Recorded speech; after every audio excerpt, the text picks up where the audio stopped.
Delhi bomb బ్లాస్ట్లో సంచలనమైన విషయాలు వెలుగులోకి వచ్చాయి. ఎర్రకోట సమీపంలో అనుమానాస్పదంగా తిరిగాడు ఉగ్రవాది ఉమర్ నబీ. తబ్లీగీ జమాత్ నిర్వహించే మసీదులోకి వెళ్ళాడు ఉమర్. 15 నిమిషాల పాటు మసీదులోనే ఉన్నాడు ఉమర్.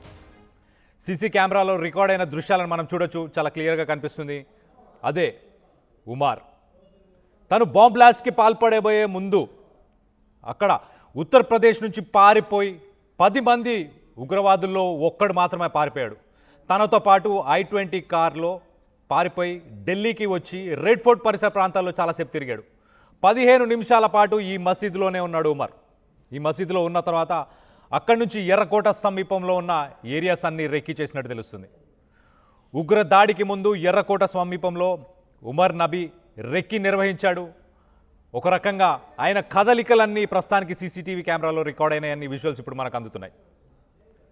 ఇటు టెర్రరిస్ట్ యాక్టివిటీస్లో పాల్గొన్న 10 మందిలో 9 మంది దొరికారు. ఆ 10వ వ్యక్తే ఉమర్. అతను పారిపోయాడు. ఒక మెడికల్ యూనివర్సిటీలో పనిచేస్తూ ఒక డాక్టర్గా, ఒక ఎండీగా మెడిసిన్కి ఓతిచ్చి ఒక రెప్యూటబుల్ జాబ్లో పనిచేస్తూ ఇలాంటి దానికి పాల్పడ్డాడు. షాహీన్ అని చెప్పేసి ఎవరైతే ఒక ఇన్ఛార్జ్ ఉందో ఆమె కింద ఈ 9 మంది డాక్టర్లు పనిచేస్తున్నారు. ఆమెనే వీళ్ళందరినీ రిక్రూట్ చేసుకుంది. జైష్ ఈ మొహమ్మద్ అనే టెర్రరిస్ట్ సంస్థ కోసం వీళ్ళని రిక్రూట్ చేసుకుంది. చిన్న చిన్న సంస్థలు హిజ్బుల్ ముజాహిదీన్ ఇలాంటి చిన్న సంస్థలు యంగ్స్టర్స్ని రిక్రూట్ చేస్తాయి. కానీ జైష్ ఈ మొహమ్మద్ లాంటి పెద్ద సంస్థలు మాత్రం ఎప్పుడు ఎడ్యుకేటెడ్ పీపుల్ని మాత్రం టార్గెట్ చేస్తాయి. వాళ్ళతో పెద్ద పెద్ద విధ్వంసాలు సృష్టించడానికి ప్లాన్ చేస్తాయి. అందులో భాగంగానే ఉమర్ని కూడా రిక్రూట్ చేసుకున్నారు. ఉమర్ ఆ I-20 కార్లో పారిపోయాడు. అక్కడి నుంచి పారిపోయి ఢిల్లీకి చేరుకున్నాడు. ఢిల్లీ రెడ్ ఫోర్ట్ పరిసర ప్రాంతాల్లో తిరిగాడు. తిరిగి రెక్కి నిర్వహించిన తర్వాత అక్కడ బాంబ్ బ్లాస్ట్ చేశాడు. ఆయన ఉన్న I-20 కార్లో CNG మోడల్ అది. దాంట్లో CNG ట్యాంక్ కూడా ఉంది. మొత్తానికి CNG వల్ల పేలిందా లేకపోతే తను చనిపోదామని డిసైడ్ చేసుకున్నాడా అన్న దానిపై ఇంకా క్లారిటీ రాలేదు. ఎందుకంటారా, చనిపోవడానికి ఒక చారిత్రాత్మకమైన ప్లేస్ని సెలెక్ట్ చేసుకుంటారు టెర్రరిస్టులు. రెడ్ ఫోర్ట్కే వెళ్ళొచ్చు, పార్లమెంట్కి వెళ్ళొచ్చు. పరిసర ప్రాంతాల్లో ఎంతోమంది VVIPs ఉన్నారు. వాళ్ళందరినీ కూడా టార్గెట్ చేయొచ్చు. కానీ వాళ్ళని టార్గెట్ చేయకుండా రెడ్ ఫోర్ట్ పరిసర ప్రాంతాల్లో ఉన్న మార్కెట్ని ఎందుకు టార్గెట్ చేశాడన్న కోణంలో ప్రస్తుతానికి పోలీసులు అయితే ఇన్వెస్టిగేషన్ చేస్తున్నారు. గమనించాల్సిన విషయం ఏంటంటే ఇటు 2 సైడ్స్ నుంచి ఇటు పాకిస్తాన్ అలాగే బంగ్లాదేశ్లో కూడా ఇప్పుడు ప్రస్తుతానికి అక్కడ గవర్నమెంట్ కూలిపోయిన తర్వాత టెర్రరిస్టు సంస్థలు చాలా సంస్థలు ఏవైతే ఉన్నాయో అవన్నీ ఇప్పుడు పవర్లోకి వచ్చే అవకాశం ఉంది. రానున్న ఎన్నికల్లో కూడా అవి పార్టిసిపేట్ చేయబోతున్నాయి. గతంలో కూడా మనం చూసాం ఇటు పాకిస్తాన్కి ఆర్మీకి సంబంధించిన అలాగే అక్కడ టెర్రరిస్ట్ గ్రూప్స్కి సంబంధించిన ఎంతోమంది లీడర్స్ బంగ్లాదేశ్కి వెళ్ళారు. ఇండియా బార్డర్ పరిసర ప్రాంతాల్లోనే మీటింగ్లు పెట్టి హిందువులను ఉద్దేశిస్తూ భారతదేశాన్ని కూడా ఉద్దేశిస్తూ సెన్సేషనల్ కామెంట్స్ చేశారు. ఉగ్రవాదులను ఇప్పుడు భారత్ 2 సైడ్స్ నుంచి ఎదుర్కోవాల్సిన అవసరం ఉంది. ఇటు ఇండియా పాకిస్తాన్ సైడ్ నుంచి అలాగే ఇటు బంగ్లాదేశ్ సైడ్ నుంచి భారత్ అన్ని విధాలుగా సిద్ధంగా ఉంది. చాలామంది అంటున్న విషయం ఏంటంటే ఇంతకుముందు ఉన్న ప్రభుత్వాలు సెక్యులర్ గవర్నమెంట్స్ వాళ్ళు ముస్లిమ్స్ని కూడా బాగా చూసుకున్నారు, అప్పుడు ఇంత విధ్వంసం జరగలేదని చాలామంది ప్రజలు ప్రశ్నిస్తున్నారు. కానీ ఒకటి గుర్తు చేసే ప్రయత్నం చేస్తాను. అప్పటి ప్రభుత్వాలతో పోల్చుకున్నా కూడా అప్పటికంటే ఇప్పుడే టెర్రరిస్ట్ యాక్టివిటీస్ తగ్గిపోయాయి. గతంలో జరిగిన అంశాలను ఒక్కసారి మీకు చెప్పే ప్రయత్నం చేస్తాను. పహల్గామ్ దాడి తర్వాత ఇటు ఆపరేషన్ సింధూర్ని పాజ్ చేసిన తర్వాత మన డిఫెన్స్ మినిస్టర్ రాజ్నాథ్ సింగ్ ఒక స్టేట్మెంట్ ఇచ్చారు. ఎటువంటి టెర్రరిస్ట్ యాక్టివిటీస్ జరిగినా it will be A act of war, ఖచ్చితంగా దీన్ని వార్గా కన్సిడర్ చేస్తామని చెప్పి అన్నారు. సో భారత ప్రభుత్వం ఎలాంటి స్టెప్ తీసుకోబోతుంది, అలాగే ఈ ఢిల్లీ బ్లాస్ట్కి సంబంధించి ఇటు ఉగ్రవాద సంస్థలు ఒక టెర్రరైజ్ చేసే ప్రయత్నం చేస్తాయి. ఎన్నో నగరాల్లో కూడా బాంబులని సృష్టించి పేల్చే ప్రయత్నం కూడా చేస్తాయి. RDX అనేది దొరకడం కష్టంగా ఉంటుంది కాబట్టి RDXతో విధ్వంసం ఎక్కువ ఉండే అవకాశం ఉంటుంది కాబట్టి ఎన్నో ప్రపంచ దేశాల్లో మనం చూస్తే అమోనియం నైట్రేట్నే వాడుకుంటున్నారు. అమోనియం నైట్రేట్ని యూజ్ చేసి అది సులువుగా దొరుకుతుంది కాబట్టి దాన్ని వాడుకొని ఇటు హైదరాబాద్ లాంటి నగరాన్ని కూడా టార్గెట్ చేస్తున్నారు. హైదరాబాద్కి సంబంధించిన మొహియుద్దీన్, రాజేంద్ర నగర్కి సంబంధించిన మొహియుద్దీన్ కూడా ఒక రెసిన్ని తయారు చేయబోతున్నాడు. అతన్నే గుజరాత్కి సంబంధించిన యాంటీ టెర్రరిస్ట్ స్క్వాడ్ వాళ్ళు పట్టుకున్నారు.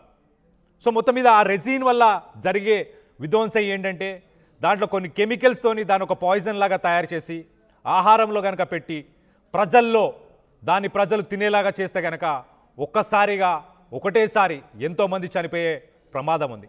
అలాంటి దాడులకు కూడా ప్లాన్ చేస్తున్నారు ఇప్పుడు టెర్రరిస్టులు.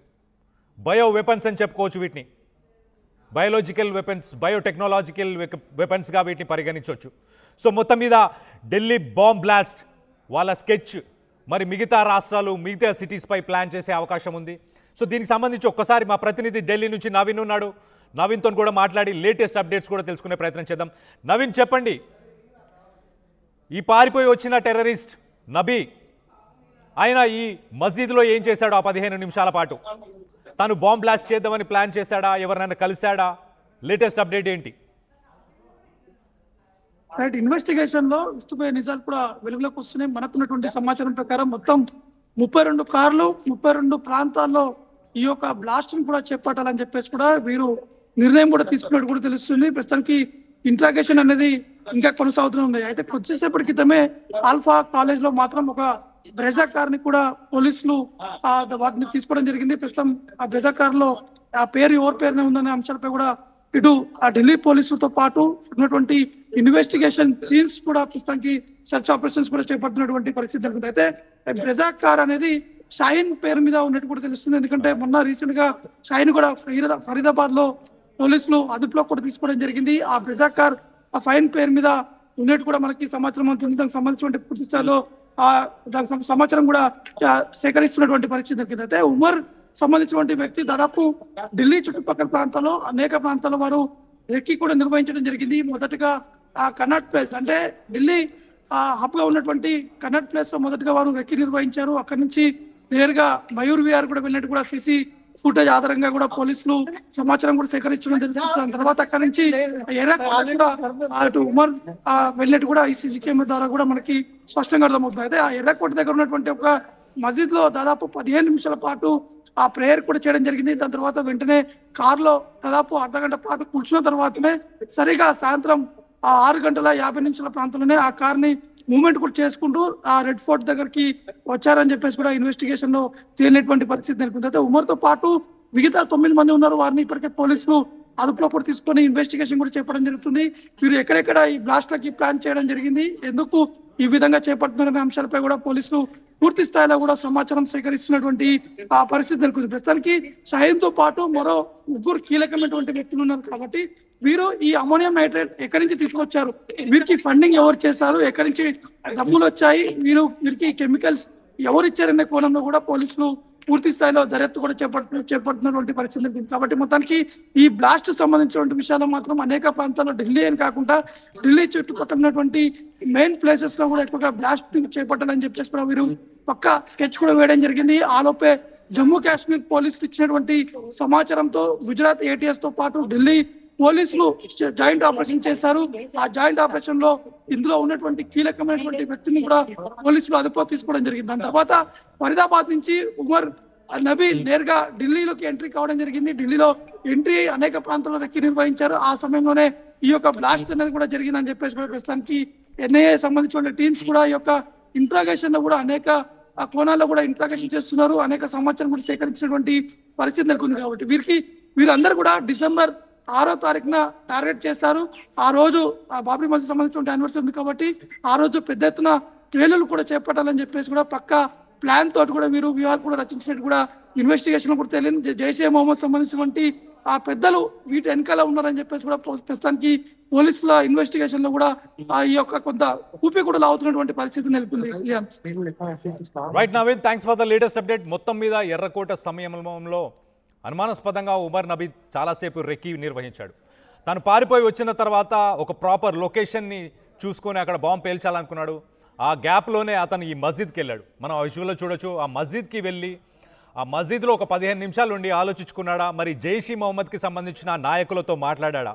మొత్తం మీద అది ఇంకా తెలియాల్సి ఉంది. కానీ ఒక కోఆర్డినేటెడ్ ఒక ప్లాన్డ్ బ్లాస్ట్ని అయితే చేశారు. కానీ పెద్ద విధ్వంసం జరగాల్సిన పరిస్థితి ఉండే ఇంతకుముందు. దాదాపు 10 మంది టెర్రరిస్టులు, ఈ షాహీన్ ఎవరైతే ఉన్నారో ఆయన కూడా ఒక డాక్టర్, సీనియర్ మోస్ట్ డాక్టర్, ఆమె కింద ఉన్న ఈ 9 మంది డాక్టర్లని ఆమె మోటివేట్ చేసి జైష్ ఈ మహమ్మద్కి జాయిన్ చేసింది. ఆ షాహీన్తో పాటు ఇంకా 8 మందిని పట్టుకున్నారు. మొత్తం మీద 9 మందిని పట్టుకున్నప్పుడు ఉమర్ నబీ మాత్రం అక్కడి నుంచి పారిపోయాడు. సో ఎంతో విధ్వంసం జరగాల్సింది ఉండే, కానీ దాన్ని పోలీసులు, ఆర్మీ, అలాగే భద్రతా దళగాలు, anti terrorist squad, national investigation agency వీళ్ళందరూ కలిసి కంట్రోల్ చేశారు. వీళ్ళందరూ కలిసి దాన్ని ఎంతో కొంత ఆపగలిగారని చెప్పేదానికి ఇది ఒక క్లియర్ ఎగ్జాంపుల్ తెలుస్తుంది. కానీ ఇది ఇంతట్లో ఆగట్లేదు.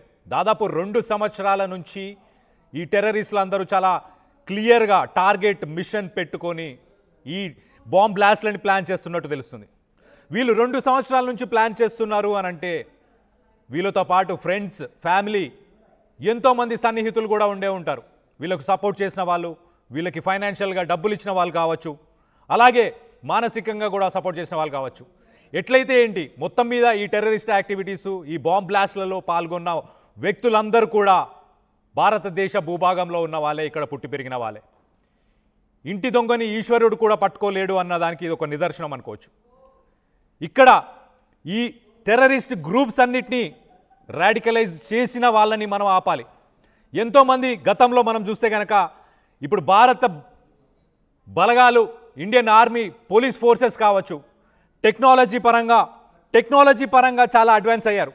టెర్రరిస్ట్ యాక్టివిటీస్ని డ్రోన్స్ యూజ్ చేసి, అలాగే ఇటు వాళ్ళ ఫోన్స్ని మానిటర్ చేస్తూ, సోషల్ మీడియా మొత్తాన్ని మానిటర్ చేస్తూ, వాళ్ళని ఎప్పటికప్పుడు మానిటర్ చేస్తూ పట్టుకునే ప్రయత్నాలు చేస్తున్నారు.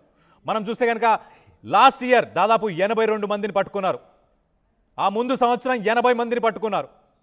సో ప్రతి సంవత్సరం ఇలా సోదాలు జరుగుతూనే ఉన్నాయి, మానిటర్ చేస్తూనే ఉన్నారు.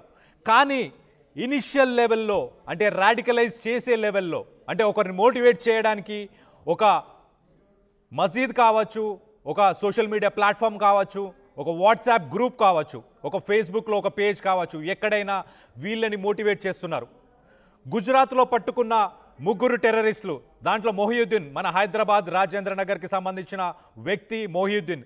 ఆ మొహియుద్దీన్తో పాటు ఇంకో 2 వ్యక్తులను కూడా Gujarat ATS, anti terrorist squad, వాళ్ళు పట్టుకున్నారు.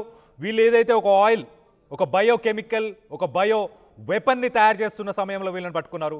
మొహియుద్దీన్ కూడా 2013 దాకా ఆయన చైనాలో మెడిసిన్ చదువుకొని వచ్చాడు, ఒక డాక్టర్గా ఉన్నాడు. కానీ ఆయనతో పాటు ఉన్న 2 వ్యక్తులు మాత్రం 20 ఏళ్ళు, ఒకరు ఒక టైలర్గా వర్క్ చేస్తున్నారు, ఇంకొకరు 21 ఇయర్స్, ఇంకొకరు ఒక గ్రాడ్యుయేషన్ కంప్లీట్ చేసిన ఒక వ్యక్తి. సో ఇంత యంగ్స్టర్స్ని కూడా మోటివేట్ చేస్తున్నారు. సో మనం టెక్నాలజీ పరంగా వీళ్ళని ఎదుర్కోవడానికి అన్ని రకంగా సిద్ధంగా ఉన్నాం.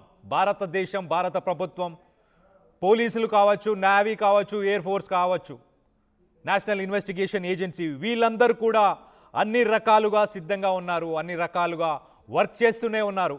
కానీ మెయిన్ కాజ్ అనేది ఎక్కడుంది? వీళ్ళని మోటివేట్ చేసే దగ్గర మనం అడ్డుకోవాలి. వీళ్ళని ఒక మ్యానిపులేషన్లోకి తీసుకెళ్తారు, అక్కడ అడ్డుకోవాలి. వీళ్ళు ఆ మ్యానిపులేషన్లోకి వెళ్ళిన తర్వాత మేము సాధించుతాం, మేము ఇది చేస్తాం, అది చేస్తాం అన్న భ్రమలో బతుకుతూ ఉంటారు. వాళ్ళు చనిపోయే సిట్యువేషన్కి వచ్చేదాకా వాళ్ళకి అర్థం కాదు. అసలైన తొలి వెలుగు. ఫాలో వాట్సాప్ @తొలి వెలుగు official.